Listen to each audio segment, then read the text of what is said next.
So let's start. How familiar were you with the first Point Break film? Very familiar. It's a movie that I grew up with in Australia, and I grew up surfing on the beach in the northern beaches of Sydney, and yeah, it's kind of handed to you when you get your first surfboard. You kind of, if you're born in the 90s, you kind of get your first surfboard and a copy of Point Break, and and it goes from there, you know.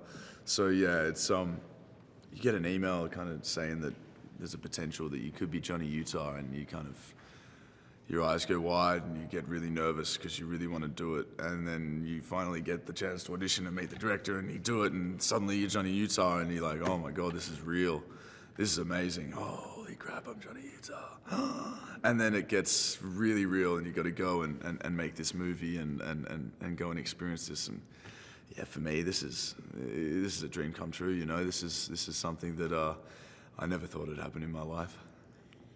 And now, how challenging was it for you? Because there's a huge fan base with the first film, for you to knowing the character.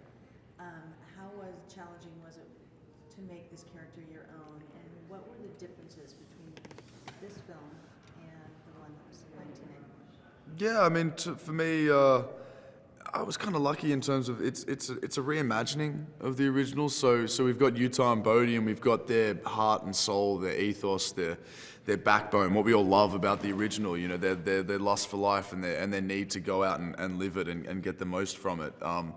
But it's a different story. You know, this Utah, it wasn't too hard for me to differentiate between the original, between Keanu's and mine, because he's a different guy. He comes from a different place, and we get a little bit more of an insight into where he comes from and kind of maybe his reasoning for getting into the FBI in this film. So yeah, it was kind of laid out for me in a way, and that really helped, because I didn't want to mimic the original, and neither of us did. None of us involved in the movie wanted to mimic the original. We wanted to take the bits we loved of it and make it 25 years later and give it to another generation to showcase these sports that weren't even invented back in the original. You know, the people in the original Point Break were still paddling into waves. Like, they hadn't even invented tow-in surfing yet, and wingsuiting was not even no one had even thought of it. You know, it was just skydiving and all these things. You know, with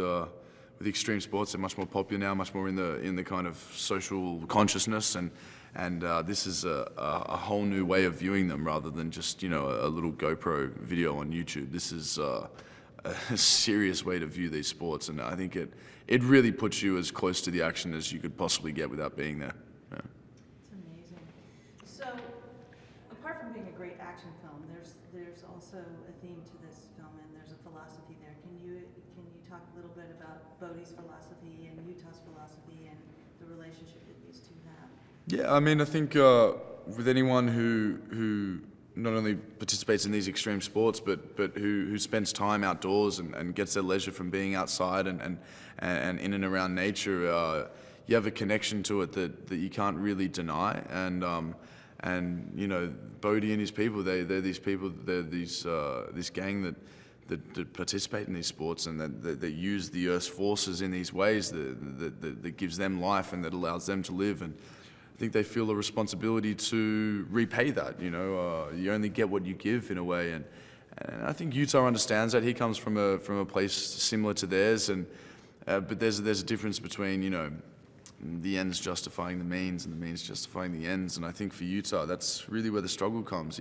He understands where they're coming from, and he gets it, and he knows something has to be done, but he's sure this isn't the way to do it. There's other ways to do it, and yeah, it's an interesting thing, because you know, there's Robin Hood's probably the wrong word, but there's a conscious kind of effort behind Bodhi's kind of wants and desires and actions, but is it really the right thing to do? I mean, yeah, Johnny Utah doesn't think it's the right way to do it.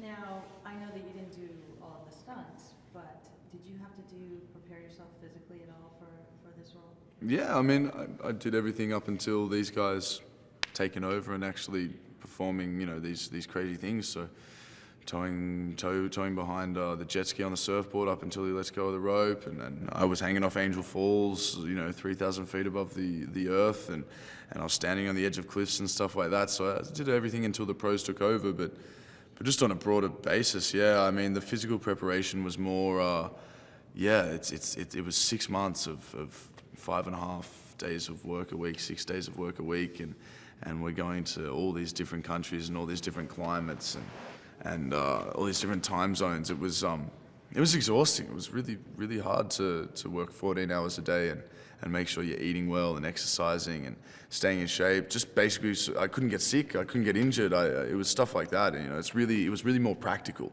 Like, I practically, for a practical sake, I had to be fit and healthy. Otherwise, I wouldn't have got to the end of the movie. Yeah, it was amazing.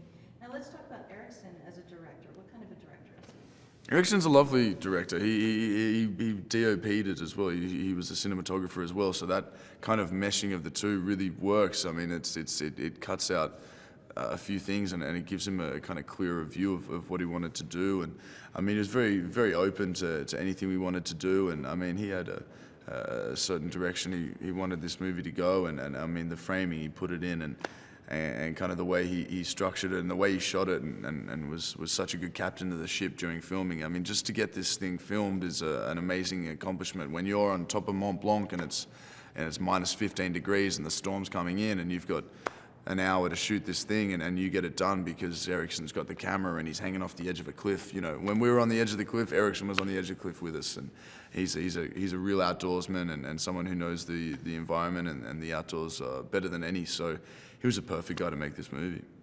Good job. Now, going back to the fact that this is still quite a physical film, but there's also the philosophy behind there. Did this affect you in any way as how you look at your own world?